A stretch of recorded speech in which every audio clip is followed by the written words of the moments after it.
Hello दोस्तों, नमस्कार दोस्तों। मैं आपको अपने यूट्यूब चैनल मित्रा क्लास में स्वागत करता हूं। दोस्तों, मेरा नाम अनिश मित्रा है। मैं आप लोग क्लास 10 की चैप्टर वाइज पढ़ा रहा था। अभी आपको त्रिकोणमिति हो गया, आपका सरफेस एरिया मालूम हो गया।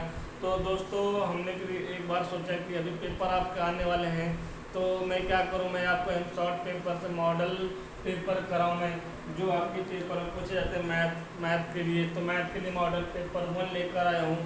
और मैं इसमें क्या करूँगा, जो भी क्वेश्चन जिस चैप्टर से रिलेटेड होगा उस चैप्टर का क्वेश्चन तो कराऊंगा, साथ में वहाँ पर कुछ पॉइंटें भी आप लोग के बीच शेयर करूँगा कि कैसे क्या सारी चीज़ें होती हैं। तो गाइस, वीडियो को पूरा देखिएगा, तभी आपको समझ में आएगा कि हाँ। और हम ये आपसे कह सकते हैं कि आपके लिए बहुत इंपॉर्टेंट चीज़ें हैं, क्योंकि यहाँ से क्या होगा, आपकी पढ़ाई स्टार्ट होगी। बेसिक बताऊँगा, पूरा कॉन्सेप्ट बताऊँगा कि क्या होती है, क्या रैखिक समीकरण होती है, रैखिक समीकरण की 3 घटनाएं कौन कौन सी होती हैं और कैसे क्वेश्चन पूछे जाते हैं। ठीक है, तो चलिए स्टार्ट करते हैं। इसको हम क्या दिया हुआ है, के किस मान के लिए समीकरण युग्म x - 2y बराबर 3 और 3x प्लस ky बराबर 1 का एक अद्वितीय फलन होगा। तो सबसे पहले हम बात करते हैं कुछ इंपॉर्टेंट चीजें की। अगर मैं बोल दूं हमारे पास रैखिक समीकरण दो हमारे पास रैखिक समीकरण है। रैखिक समीकरण कितने हैं गाइस? 2 हैं। कौन कौन सी हैं? a1x प्लस का b1y प्लस का c1 बराबर 0। ठीक है, और एक और है a2x प्लस का b2y प्लस c2 बराबर 0। ठीक है, तो ये है आपके पास ए, और ये a b c क्या है? अचर वास्तविक संख्याएं हो सकती है। ठीक है, दो ये हमारे क्या है? दो हमारे रैखिक समीकरण है। दो रैखिक समीकरण है ये। ठीक है, दो रैखिक समीकरण है। अगर L और M हम सरल रेखा मान ले, क्या मान ले? सरल रेखा है ये। L और M क्या है? सरल रेखा है। तो पहली कंडीशन क्या है? जब सरल रेखा, जब L और M क्या होंगी? एक दूसरे के समांतर होंगी। एक दूसरे के समांतर होंगी। L और M एक दूसरे के समांतर होंगी। क्या होंगी? पैरेलल होंगी, समांतर होंगी। ठीक है, एक दूसरे के अगर ये समांतर होंगी तो यहाँ पर कोई भी हल नहीं मिलेगा। यहाँ पर क्या होगा? कोई भी हल नहीं मिलेगा। जब रैखिक समीकरण L और M के समांतर होती हैं, सरल रेखा L और M के समांतर होती हैं, ठीक है, तो यहाँ पर हमारा कोई भी हल नहीं मिलता। ठीक है, कोई भी हल नहीं मिलता। मतलब कंडीशन क्या है? a1/a2 बराबर b1/b2 नहीं है बराबर c1/c2 के। ये कंडीशन होती है जब यहाँ पर एक दूसरे के समांतर होते हैं। जब एक दूसरे के समांतर होते हैं तो ये कंडीशन होती है गाइस। और यहाँ पर कोई भी हल नहीं मिलता है। ठीक है, कोई भी हल नहीं मिलता है। दूसरी कंडीशन है L और M एक दूसरे के संपाती हो, एक दूसरे के संपाती होते हैं। यहाँ पर क्या होता है?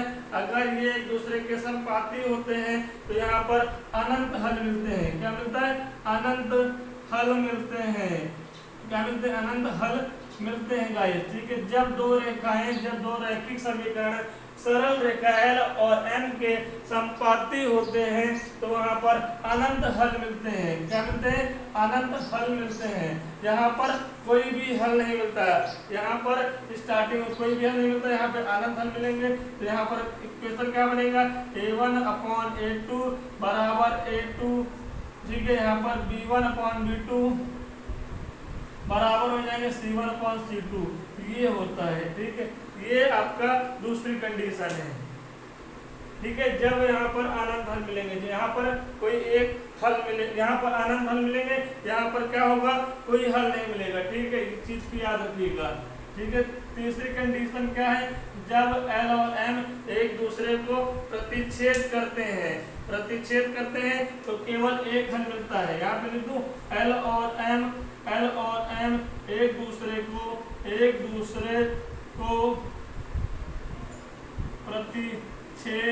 प्रतिच्छेद करते हैं तो दोस्तों यहाँ पर क्या होता है, यहाँ पर हमारा कोई केवल एक हल मिलता है, क्या केवल एक हल मिलता है। तो यहाँ पर a1 अपॉन a2 बराबर नहीं होगा b1 अपॉन b2 के, ठीक है। इसलिए को हम एक आदित्य हल भी कहते हैं।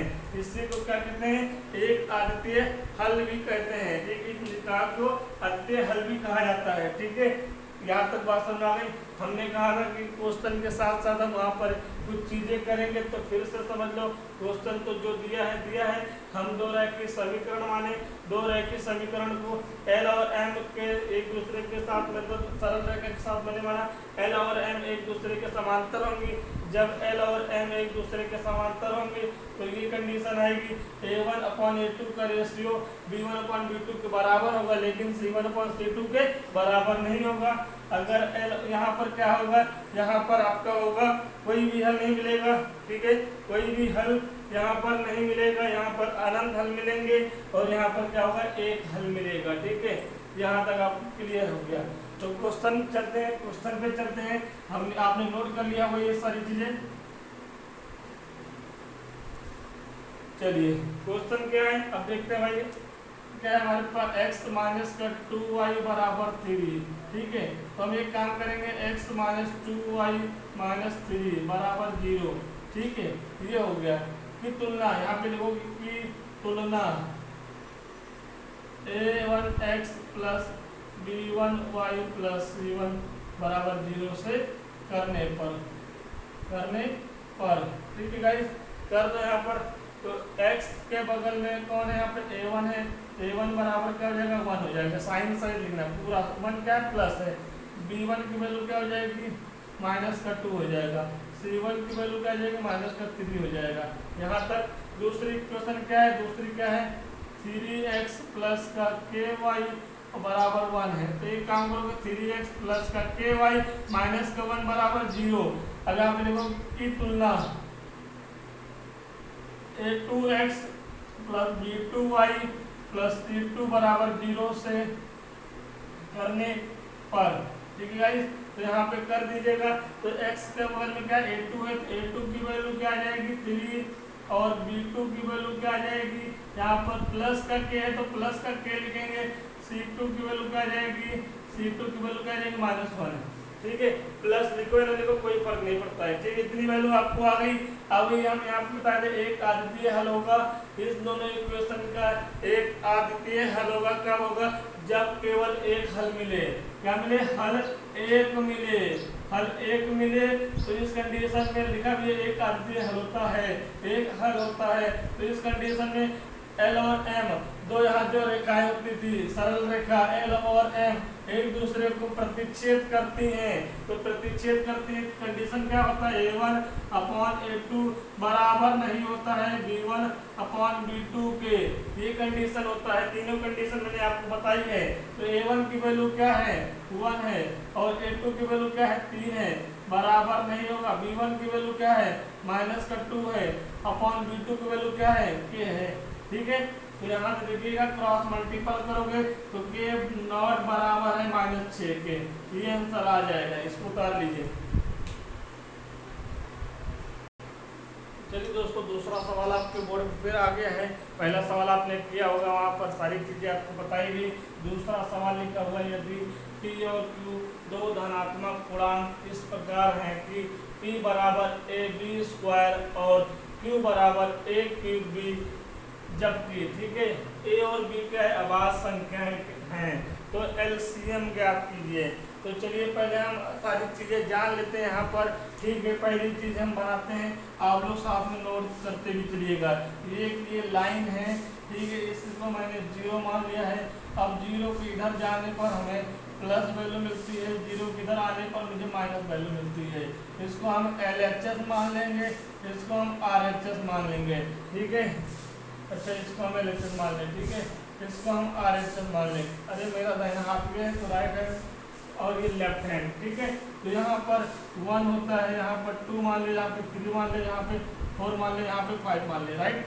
यहाँ पे क्या मानूंगा, -1, -2, -3 और -4, -5, राइट। यहाँ तक मान लिए। अब देखिएगा अगर हम बोले कि प्राकृतिक संख्या, प्राकृतिक संख्या, प्राकृतिक संख्या क्या होती है? तो यहाँ पर ऐसी संख्या है जिसकी शुरुआत 1 से हो और खत्म अनंत पर हो। ध्यान सुनिएगा, ऐसी शुरुआत जिसकी 1 से हो और खत्म कहाँ पे हो? अनंत पे हो, उसे हम प्राकृतिक संख्या कहते हैं, उसे हम प्राकृतिक संख्याएं कहते हैं। ये प्राकृतिक संख्या हो गई। फिर आता है पूर्ण संख्या। ठीक है, पूर्ण संख्या क्या होती है? पूर्ण संख्या होती है ऐसी शुरुआत, ऐसी संख्या जिसकी शुरुआत 0 पे हो, खत्म कहाँ पे हो? अनंत पे हो। तो 0 से शुरुआत कर दो भाई, 0 से शुरुआत कर दो, खत्म कहाँ कर दो? अनंत पे कर दो। अब आता है पूर्णांक। ठीक है, पूर्णांक, पूर्णांक क्या होता है? ठीक है, याद रखिएगा पूर्णांक क्या होता है। ठीक है, माइनस वैल्यू, माइनस मतलब ऋणात्मक, ऋणात्मक संख्या, ठीक है, कॉमा शून्य, कॉमा धनात्मक संख्या, धनात्मक संख्या, सभी का योग, सभी को मिलाकर, सभी को मिलाकर बनी हुई संख्या को पूर्णांक कहते हैं। मतलब मैं कह दूं कि ये सारी संख्याएं क्या हैं? पूर्णांक हैं। तो पूर्णांक संख्या क्या होती हैं? ऋणात्मक संख्या, शून्य और धनात्मक संख्या को मिलाकर, सभी को मिलाकर बनाए जाते हैं, उससे हम पूर्णांक कहते हैं। इतनी बात समझ में आ गई होगी, तो इतनी बात समझ में आ गई होगी। अब यहाँ पर हटा देते हैं इसको। ठीक है, यहाँ पर मैं हटा देता हूँ इसको। अब आता है अभाज्य संख्या। ठीक है, अब इसको भी समझ लेते हैं हाथ तो हाथ। ठीक है, एक होता है भाज्य संख्या, ठीक है, एक होता है अभाज्य संख्या, अभाज्य संख्या। इसको हम लोग इंग्लिश में बोलते हैं prime number, prime number PN बोलते हैं, इसको कंपोजिट नंबर सीएन बोलते हैं। कंपोजिट नंबर और प्राइम नंबर। ठीक है, अभाज्य संख्याएं, अभाज्य संख्याएं एक ऐसी संख्या होती है, अभाज्य संख्याएं एक ऐसी संख्या होती है जो केवल अपने आप को ही काट सकता है। ठीक है, वन से अगर बोलो कि 1 तो सबको काटेगा, ये तो बात सही है। अभाज्य संख्याएं ऐसी संख्या होती है जो केवल अपने ही टेबल में जाए। ठीक है, जैसे हम बोलते हैं यहाँ पर 3। ठीक है, 3 क्या है? 3 से ही कट जाएगा, 3 एकम 3, लेकिन 3 को दूसरा कोई नंबर नहीं काट पाएगा, 3 को दूसरा कोई भी नंबर नहीं काट पाएगा। तो शुरुआत कहाँ होती है? 2 से होती है। 2 एक क्या है? अभाज्य संख्या है, 2 के टेबल 2 में ही जाएगा, और कोई भी यहाँ पर मतलब बोल दें कि एक ऐसा पावरफुल आदमी, एक ऐसा पावरफुल लड़का जो पूरी दुनिया इसको मार ना पाए, मार ना पाए। ठीक है, अपने आप ये गोली मार दे, मतलब ये अपने आप को ही मार पाएगा, मतलब अपने आप को हरा पाएगा, कोई दूसरा लड़का इसको कभी भी नहीं हरा पाएगा। तो ऐसे लड़के को हम क्या बोलेंगे? अभाज्य संख्या बोलेंगे। मतलब नंबर की बात करेंगे, एक ऐसे नंबर जो केवल अपने ही टेबल से जाए, तो शुरुआत होती 2 से। एक हमारा अभाज्य संख्या नहीं है, ना ही हमारी भाज्य संख्या है, ना तो अभाज्य संख्या है ना तो भाज्य संख्या है। ठीक है, अब यहाँ से 2 से शुरुआत 2 हो गई, 3 हो गया। ठीक है, फिर उसके बाद 4 हमारा नहीं जाएगा, क्योंकि 4 क्या है? एक तो जा रहा है, 4 अपने आप को गोली मारेगा, लेकिन इसको तीसरा बंदा 2 भी गोली मार देगा। ठीक है, 4 तो हरा अपने आप को गोली मार रहा है, लेकिन 2 भी आके हरा दिया, तो 4 हमारा क्या होगा? यहाँ भाज्य संख्या हो जाएगी। तो भाज्य संख्या, अभाज्य संख्या जान लो, अभाज्य संख्या जो अपने आप को ही हरा पाए वो अभाज्य संख्या, जो अपने आप के अलावा सब कोई नंबर हरा दे। जैसे मैं बोलूँ भैया यहाँ पे बोल दूँ 12, देखो 2 भी गोली मार रहा है, 3 भी गोली मार रहा है, 4 भी मार रहा है, 6 भी मार रहा है, और 12 तो मार ही रहा है। तो कितने सारे लोग इसको मार रहे हैं। अगर ये घटना आ रही है तो ये क्या आ जाएगी? भाज्य हो जाएगी, ये घटना आएगी।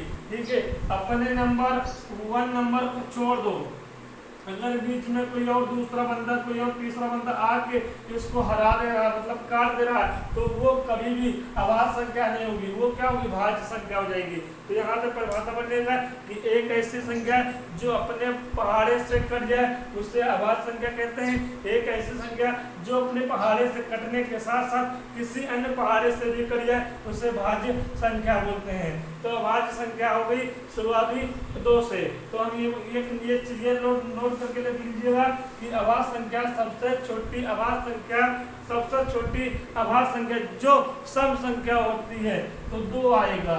सबसे छोटी अभाज्य संख्या जो सम होगी वो 2 होगा। ठीक है, यहाँ पर सबसे छोटी भाज्य संख्या क्या होती है? 4 होती है। ठीक है, 4 होती है। ठीक है, इतनी बात समझ में आ गई। अभाज्य संख्या और भाज्य संख्या भी समझ में आ गया है, इतनी बात समझ में आ गई है। अब चलते हैं एचसीएफ और एलसीएम समझाने। ठीक है, अब चलते हैं एचसीएफ और एलसीएम समझाने आपको। तो इतनी बात तो आपको समझ में आ गई होगी। अब चलते हैं हम। ठीक है, अब आती है एचसीएफ और एलसीएम। ठीक है, तो ध्यान सुनिएगा। एचसीएफ को हाईएस्ट कॉमन फैक्टर बोलते हैं, इसको हम लोग हाईएस्ट कॉमन फैक्टर बोलते हैं। इसका मतलब हिंदी में महत्तम समवर्तक बोलेंगे, महत्तम समवर्तक बोलेंगे। एलसीएम को लीस्ट कॉमन मल्टीपल बोलेंगे और इसको हिंदी में लघुत्तम समवर्तक बोलेंगे। तो ये बात समझ आ गई। अब जैसे मैं बोल दूं यहाँ पर 12 और 24 के लिए, तो 12 और 24 के लिए आप मुझे एलसीएम और एचसीएफ बताइए। तो देखिए यहाँ पर 12 कम लिखा मैंने, यहाँ पे 24 लिखा। तो 12 का अभाज्य गुणनखंड निकालो। अभाज्य संख्या हमने बता दी है, जो केवल अपने टेबल से कटे। तो 2 से इसको काटोगे 6 बार में, 2 से इसको काटोगे 3 बार में, 3 से इसको काटोगे। ये सारे नंबर जो यहाँ पे प्राप्त होती हैं ये अभाज्य संख्या होती है, इसलिए इसको हम अभाज्य गुणनखंड बोलते हैं। ठीक है, तो यहाँ से 2 × 2 × 3 आएगा। यहाँ से क्या होगा, इसी प्रकार हम 24 का निकालेंगे। तो 2 × 2 × 2 3। ठीक है, देख लो 2 दूनी 4, 4 दूनी 8, 8 × 24। ठीक है, इतनी बात समझ में आ गई है। तो यहाँ से अगर हम एचसीएफ की बात करते हैं, एचसीएफ की बात करते हैं, एचसीएफ मतलब होता है हाईएस्ट कॉमन फैक्टर। तो यहाँ पर हम ऊपर दोनों में हाईएस्ट कॉमन फैक्टर, दोनों में कॉमन आ रहा है, कॉमन लिख लिए। ये देखिए ये भी कॉमन आ रहा है, ये भी लिख लिया। ये यहाँ पे 2 है लेकिन यहाँ पे 2 नहीं, ये कॉमन नहीं आ रहा है, इसको छोड़ देंगे। ये 3 कॉमन आ रहा है, 3 लिख लिए बस, और कोई भी कॉमन नहीं मिल रहा है। तो एचसीएफ कितना हो जाएगा, 3 दूनी 6, 6 दूनी 12 हो जाएगी। ठीक है, लेकिन एलसीएम की बात करेंगे, फिर से देख लो यहाँ पर 12 बराबर क्या आया था, 2 × 2 × 3 आया था यहाँ पर, और 24 में क्या आया था, 2 × 2 × 2 × 3 आया था। ठीक है, अगर एलसीएम निकालने की बात की जाए, एलसीएम कैसे निकालेंगे, तो बस सबसे पहले हम क्या करेंगे, ऊपर वाले सारे नंबर को मैं यहाँ पे ऐसे लिख दूंगा। तो इससे ऊपर नंबर थे अभाज्य गुणन था, मैंने उसको ऐसे लिख दिया। अब जब हम दोबारा लिखेंगे, इसके आगे गुणा का चिन्ह लगा के मैं दोबारा लिखूंगा, इसके आगे गुणे के चिन्ह लगा के मैं यहाँ पर दोबारा नीचे से लिखूंगा। तो ये ध्यान दूंगा कि ऐसा नंबर जो ऊपर आ चुका है नीचे नहीं हो। ठीक है, मतलब दोबारा हम रिपीट नहीं करेंगे। ऐसे नंबर जो ऊपर हम लिख चुके हैं वो नीचे हम यहाँ पर दोबारा नहीं लिखेंगे। तो ये 2 हम लिख चुके हैं, इसके साथ इसको नहीं लिखूंगा। ठीक है, ये 2 के साथ इसको नहीं लिखूंगा, लेकिन ये 2 तो लिखना पड़ेगा क्योंकि ऊपर इसके साथ नहीं, 2 उसके साथ नहीं आया है, मतलब पेयर नहीं बना है। ठीक है, क्योंकि 2 बार लिखा गया है, तो इसके साथ ये लिखा गया, इसको हटा दिया, इसको हटा दिया, ये 2 को हम लिखेंगे और ये 3 लिख चुके हैं। ठीक है, सिर्फ हमारा 2 ही दोबारा आएगा। नहीं समझे आप मेरी बात को? अगर मैंने कहा ये चीज लिखा हुआ है, ठीक है, ये चीज यहाँ पे लिखी हुई है, ये चीज लिखी हुई है। ठीक है, कोई नंबर यहाँ पर। ठीक है, अगर एलसीएम पूछे, एलसीएम पूछे तो ऊपर के आंख मूंद के पूरे नंबर उतार दो, ऊपर के आंख मूंद के पूरे नंबर उतार दो। नीचे के नंबर ध्यान देना, नीचे के नंबर तो हमें उतारना ही उतारना है, लेकिन वो ऐसा नंबर उतारना है जो ऊपर ना आया हो। ये 2 ऊपर आ गया है, ये 2 ऊपर आ गया है, तो हमारा क्या होगा, यही होगा। तो ऐसे यहाँ पर भी है। ठीक है, ऊपर हमने सारे नंबर उतार लिए हैं, 2 × 3 × 2 मैंने देखिए उतार लिया।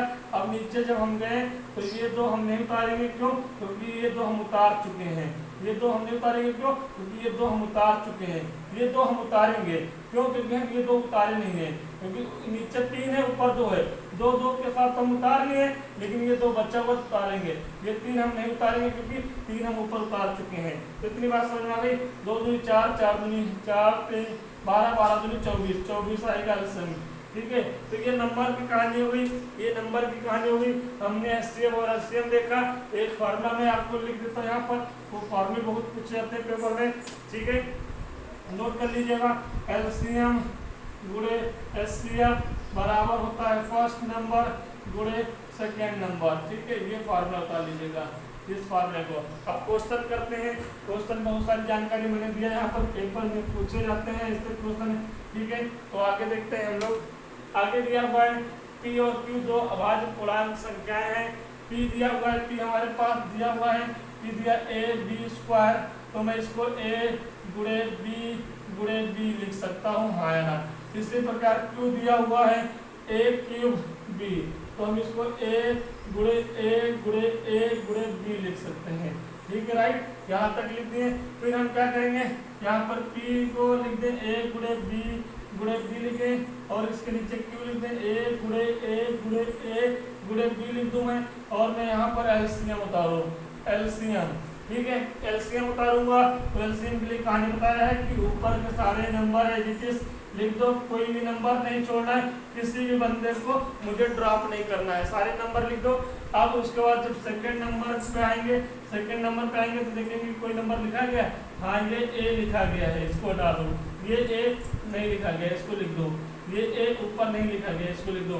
ये भी ऊपर लिखा गया है, बस, ठीक है। इतनी बात करनी है, जो चीज लिखा गया उसको दोबारा मतलब लिखना नहीं है, ठीक है। तो एक कितने बार है, 3 बार है, और बी कितने बार है, 2 बार है। तो इस क्वेश्चन का आंसर क्या होगा, ए क्यूब बी स्क्वायर, ये आंसर होगा। अगर मैं यहाँ से एचसीएफ पूछ लिया जाता तो उसका आंसर क्या देते, तो देखो भाई ए बराबर क्या था, ए गुणे बी है, और क्यू बराबर क्या है, ए गुणे बी है। एचसीएफ पूछ ले, ठीक है। तो एचसीएफ के लिए क्या, हाईएस्ट कॉमन फैक्टर, यहाँ पे गोला मारो, इसको उतार दो, फिर उसके बाद ये गोला मारो, इसको उतार दो, बाकी कोई भी कॉमन नहीं है, तो एचसीएफ कितना आ जाएगा, ए बी आ जाएगा। तो आप इसको नोट कर लीजिए। देखिए सारे क्वेश्चन हो गए, कितने सारे क्वेश्चन आपको इसमें मिले। क्वेश्चन एक था लेकिन बहुत सारे क्वेश्चन का जवाब यहाँ पे मिल गया, इसको नोट कर लीजिए। चलिए बच्चों, ये देखिए त्रिभुज के टाइप का क्वेश्चन आ गया है। इसमें बहुत सारी जानकारी आपको हम यहाँ पर देंगे, और पूरा वीडियो बने रहिएगा, आप देखिएगा इसको। यहाँ पर चलिए जानकारी देते हैं आपको। क्वेश्चन जो पूछा है उसको पहले बाद में सॉल्व करेंगे, पहले यहाँ पर देखते हैं क्या क्या चीज़ें होती हैं। तो एक हमारी क्या है, त्रिभुज है, ठीक है। इसको मैंने क्या मान लिया, ए मान लिया, इसको बी मान लिया, इसको सी मान लिया। इतनी बात समझ में आ गई। मैंने एक लाइन मान लिया यहाँ पर डी और ई, ठीक है। अगर मैंने बोल दिया कि डी ई पैरेलल है किसके, बी सी के, तो यहाँ पर क्या चीज़ें होगी। अगर एक त्रिभुज मैंने मान लिया, यहाँ पर दोनों चीज़ देखिएगा, बहुत ध्यान से देखिएगा इस चीज़ को। यहाँ पर इंपॉर्टेंट चीज़ें पेपर में पूछे जाते हैं, पी क्यू आर, ठीक है। और हमने मान लिया यहाँ पर डी ई, और मैंने लिखा डी और ई क्या है, मिड पॉइंट है, मध्य बिंदु है,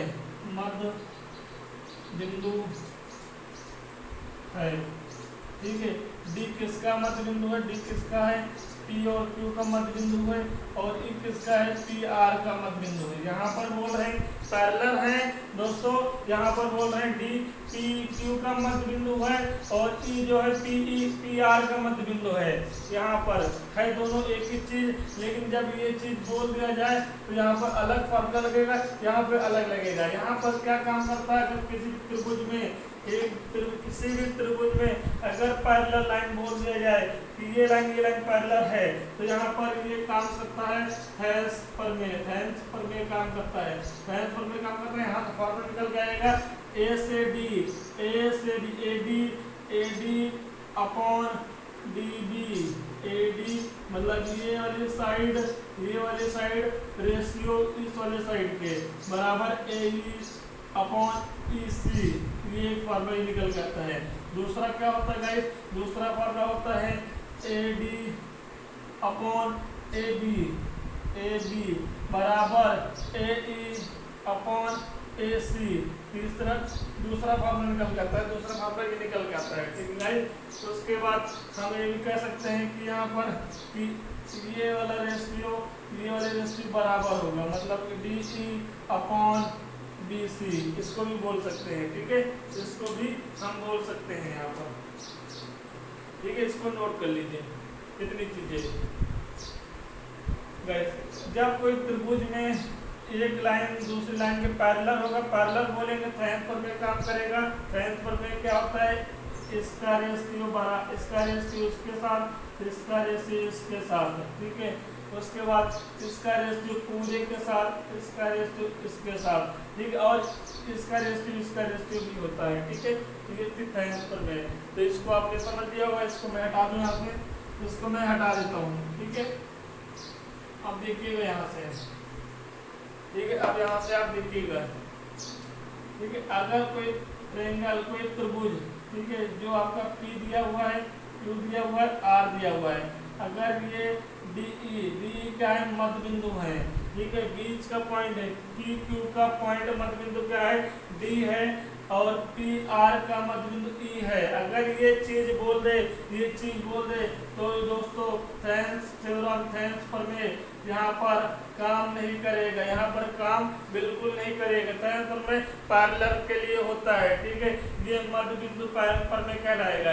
ये क्या कहलाएगा, मध्य बिंदु प्रमेय। और मध्य बिंदु प्रमेय हमेशा क्या होता है कि अगर ये मध्य बिंदु है तो हमारा DE बराबर हो जाता है QR/2, ठीक है। ये फार्मूला हो जाता है, मतलब D जो होता है वो QR का आधी होता है, QR का आधा होता है। अगर ये आपका 10 है तो ये 5 होगा, ये वाली साइड अगर 10 है तो ये 5 होगा, ये अगर 20 है तो ये आपका 10 हो जाएगा, ठीक है। हमेशा याद रखिएगा, इसका हमेशा आधा होगा। तो फार्मूला क्या होता है, DE बराबर QR/2, ठीक है। इसको नोट कर लीजिएगा,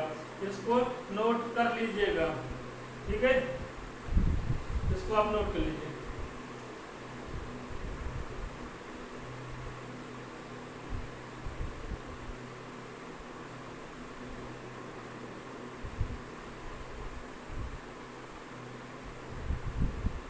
यहाँ तक अगर इसको प्रूविंग करना है तो चलिए प्रूविंग कर देते हैं इसको, ठीक है। प्रूव करके दिखाते हैं आपको, देखिएगा। चलिए इसी में एक ट्रायंगल मैंने बनाया छोटा सा, देखिएगा इसकी प्रूविंग। ये मान लिया A, ये मान लिया B, ये मान लिया C, ठीक है। और ये आपका अच्छा PQR माना, तो PQR माना, दिक्कत हो जाएगी, ठीक है। दिक्कत तो नहीं होगी, बस समझने में दिक्कत हो जाएगी आपको। ये D है, ये E है, ठीक है। अगर मध्य बिंदु है, बीच को ये वाले साइड को दो बराबर भागों में काटे तो ये 1 हो जाएगा, ये 1 हो जाएगा, 1 1, और ये मैंने मान लिया 1 है तो ये भी 1 हो जाएगा। कितनी बात समझ आ गई? तो देखिएगा, ठीक है, D और E मध्य बिंदु है तो मध्य बिंदु परमेय से तो ये क्या है P, तो P लिखो, D लिखो, ठीक है। PD/PQ बराबर DE/QR, ठीक है। ये हो गया। तो PD कितना है, बोलोगे सर 1 है। P और PQ कितना है, 1 और 1 कितना हो गया, 2 हो गया, 1/2। DE/QR ये हो गया। तो यहाँ पे क्रॉस मल्टीपल करोगे तो यहाँ निकल के आएगा QR बराबर 2 × DE, ठीक है। ये निकल के आएगा। तो यहाँ से मैंने बताया कि DE बराबर क्या हो जाएगा, तो यहाँ पे पूरा है उधर नीचे चला जाएगा तो QR/2 हो जाएगा। ये देखिए, ये प्रूविंग हो गया, वही तो प्रूविंग है। याद रखिएगा, जब त्रिभुज पैरेलल बोलेगा तो थेरम काम करेगा, जब त्रिभुज का मध्य बिंदु बोलेगा, मिडिल पॉइंट बोलेगा, तो आपका मध्य बिंदु प्रमेय काम करेगा। तो दोनों चीजें मैंने आपको समझा दिया है, आपने नोट कर लिया होगा इसको, ठीक है। बहुत इंपॉर्टेंट चीज है। क्वेश्चन करते हैं,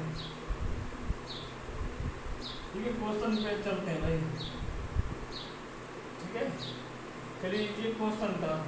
तो आपके क्वेश्चन में क्या बोल रहा है, CEF पैरेलल है, मतलब समांतर है BC के, ठीक है। ये चीज बोल रहा है, ये चीज बोल रहा है, मतलब ये लाइन और ये लाइन पैरेलल है, ठीक है, समांतर है, ठीक है। क्या है, समांतर है, समांतर है तो थेरम काम करता है। तो देखो दिया क्या है, A से E दिया है 4 और B और E कहाँ है, ये 1 दिया हुआ है, राइट। ये अगर 4x है तो ये 1x है, मतलब दिया क्या है, देख लो यहाँ पे दिया है, ठीक है। दिया है AE/BE बराबर कितना, 4/1, ठीक है। जब हम रेशियो से कोई वैल्यू बाहर करते हैं तो एक अल्फाबेट जुड़ जाता है। तो मान लेते हैं ये 4x है और ये 1x है, ठीक है। एक हमारा साइलेंट होता है, हम एक लिखते नहीं है, ठीक है। ये चीज दिया, मैंने यहाँ पे लिख दिया। और ये क्या दिया हुआ है, 1.5 सेंटीमीटर क्या है, मतलब यहाँ पर AF की लंबाई पूछ रहा है और शायद FC दिया हुआ है, एफ सी मतलब लिखना भूल गए यहाँ पे, एफ सी कितना दिया हुआ 1.5 दिया हुआ है, ठीक है। हाँ एफ सी दिया हुआ है, ठीक है, ये चीज दिया हुआ है, हमसे ये चीज पूछ रहे हैं, ये चीज पूछ रहे हैं। तो भैया सेंस थ्योरम लगा दो। सेंस परमेट क्या होती है, अभी मैंने बताया आपको, अभी जस्ट बताया है कहाँ पे काम करता है, कहाँ पे नहीं काम करता। जब पैरेलल होंगे तो सेंस थ्योरम, जब मध्य बिंदु होगा तो मध्य बिंदु पर में काम करेगा। मध्य बिंदु पर में क्या होता है, ये यहाँ अगर मध्य बिंदु पर में लगाएंगे अगर बोलेगा तो EF बटे EF बराबर BC बटे 2 ये वाला फॉर्मूला लगाएंगे, मैंने बताया है, लेकिन यहाँ पर ये फॉर्मूला नहीं लगाएंगे, ठीक है। यहाँ पर पैरेलल है तो इसकी कोई चर्चा नहीं करेंगे, ठीक है। यहाँ पर पैरेलल मैंने सिर्फ बता दिया आपको, ठीक है। अब देखो यहाँ पर लगा दो भाई AE/EB बराबर AF/FC, ठीक है, ये बात, ठीक है। तो AE कितना है 4x है, अपॉन EF कितना है 1x है, बराबर AF कितना है पता नहीं है, AF पता नहीं है, और ये कितना है, ठीक है। यहाँ से एक काम करो, x यहाँ से कट जाएंगे, हटा दो इसको, तो 4 ये आ गया आपका, ठीक है। अब क्रॉस मल्टीपल कर लो यहाँ से, तो AF बराबर कितना आ जाएगा 4 गुणे 1.5, तो AE बराबर कितना आ जाएगा AF बराबर कितना आ जाएगा यहाँ पर बोलोगे, यहाँ पर सर आ जाएगा 15 चौक 60, 6.0 मतलब 6 सेंटीमीटर आ जाएगी यहाँ पर साइड, यही आंसर है हमारा, इसको भी नोट कर लीजिए, ठीक है। चलिए दोस्तों ये भी क्वेश्चन देखते हैं, क्वेश्चन क्या है, पहले क्वेश्चन पढ़ देता हूँ। 6 सेंटीमीटर त्रिज्या वाले एक वृत्त के एक त्रिज्यखंड का क्षेत्रफल ज्ञात कीजिए जिसका कोण 60 डिग्री है। तो पहले हम समझेंगे वृत्त के बारे में, पहले हम सारी चीजें वृत्त के बारे में समझेंगे, ठीक है। तो देखिएगा एक वृत्त क्या है, ये आपका वृत्त है, ठीक है। इसका O ये क्या है, केंद्र है, क्या है, केंद्र है, ठीक है, केंद्र है, ठीक है।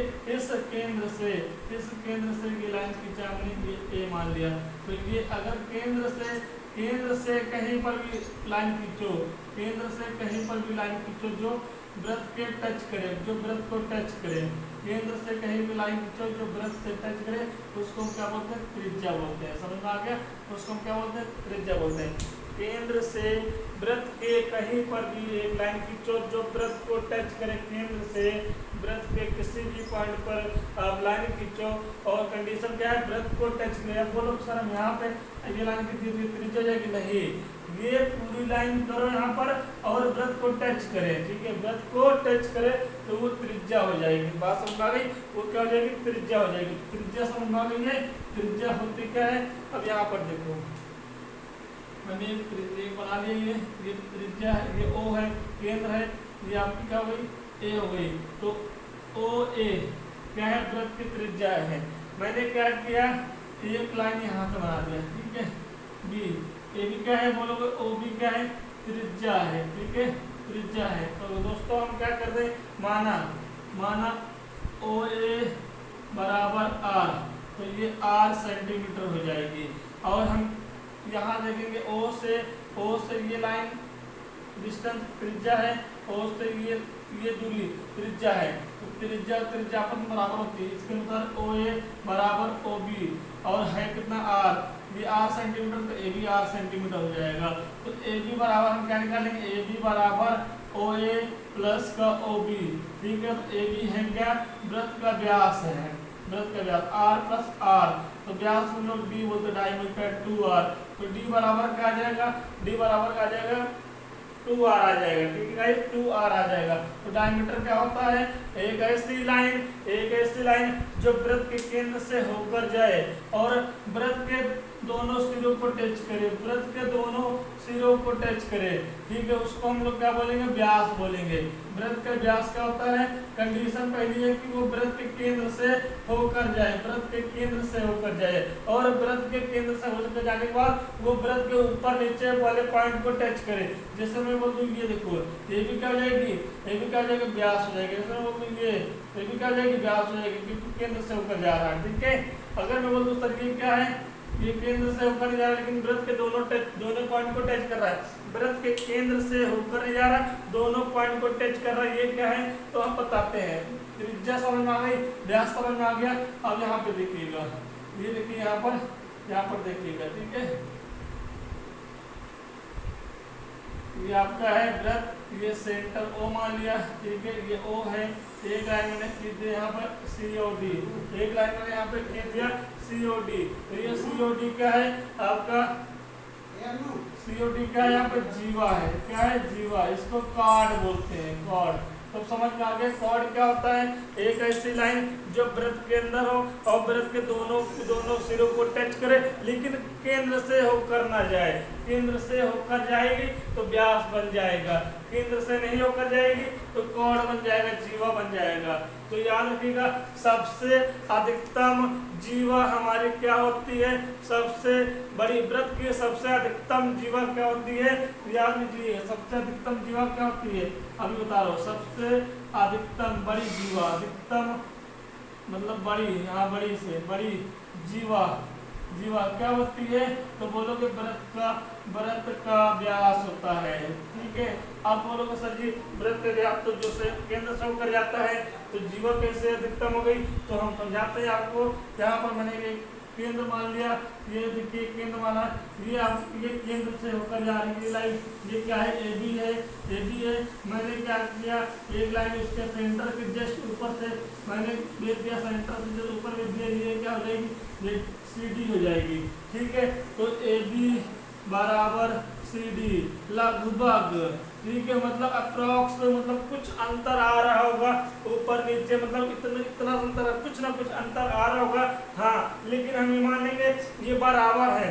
तो इस कंडीशन में देख रहा हूँ कि अधिकतम सबसे बड़ी जो जीवा होती है, सबसे बड़ी जीवा यही पे होगी ना भाई। यहाँ बोलोगे तो छोटी होगी, यहाँ पे आओ उससे बड़ी हो जाएगी, यहाँ पे आओ उससे बड़ी हो जाएगी, यहाँ पे आओ उससे बड़ी हो जाएगी, फिर क्या होगी, फिर छोटी होती जाएगी, छोटी होती जाएगी, फिर छोटी होती जाएगी जीवा। लेकिन केंद्र के ऊपर या फिर केंद्र के इधर जीवा क्या होती है, मैक्सिमम होती है। तो ये कहा जाता है कि सबसे बड़ी जो जीवा होती है वो वृत्त का व्यास ही होती है। समझ में आ गया, वो वृत्त की व्यास ही होती है, समझ में आ गया। तो ये आपका समझ में आ गया। इतनी चीजें अब आगे चलते हैं, अब आगे चलते हैं। इतना आपने नोट कर लिया होगा, ठीक है, इतना नोट कर लीजिएगा, देख लीजिएगा, हर एक चीज इम्पोर्टेंट है आपके लिए। हमने कहा है कि पेपर से स्टार्ट किया है तो हर एक चीज पाएंगे।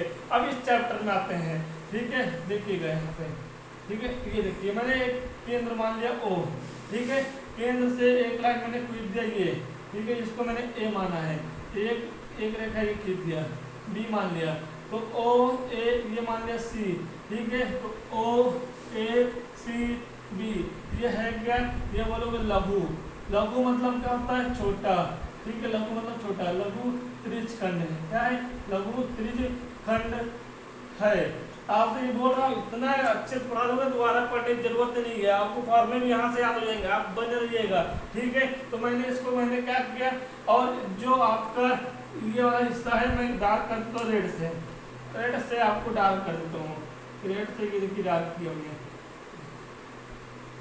ये वाला हिस्सा हमने क्या किया, ये लघु त्रिज्यखंड है, और इसके बाद मैंने ब्लू से डार्क करता हूँ, मैं इसको मैं ब्लू से डार्क कर देता हूँ, ठीक है। ये जो ऊपर वाला हिस्सा है, ठीक है, ऊपर वाला हिस्सा है ये इतना, ठीक है, इसको हम लोग बोलते हैं दीर्घ। दीर्घ का मतलब होता है गाइस बड़ा, दीर्घ त्रिज्यखंड इसको बोलते हैं। इसका नाम क्या है, दीर्घ त्रिज्यखंड, ठीक है, इसका नाम क्या है। तो मैं अलग अलग निकाल लूँ, अगर मैं इसको काट के निकालूं तो ये लगभग हमारा एक तरबूज के आकार का निकल जाता है, ये देखिए, ठीक है। इसको हम लोग क्या बोले थे, लघु त्रिज्यखंड बोले हैं, ठीक है। अभी नाम देखो, और जो बचा हुआ है, क्या बचा हुआ है, ये देखिए, ये बचा हुआ है ना, ये गाइस ये O है, ठीक है, यहाँ पर भी O लिख सकते हैं, कोई दिक्कत नहीं। तो यहाँ पर ये O है, ये आपने B माना था, ये A माना था, ये B, और ये C माना है। इसको मैं इस पॉइंट को मान लूँ D, तो ये क्या हो जाएगा, A हो जाएगा, ये B हो जाएगा, ये D हो जाएगा।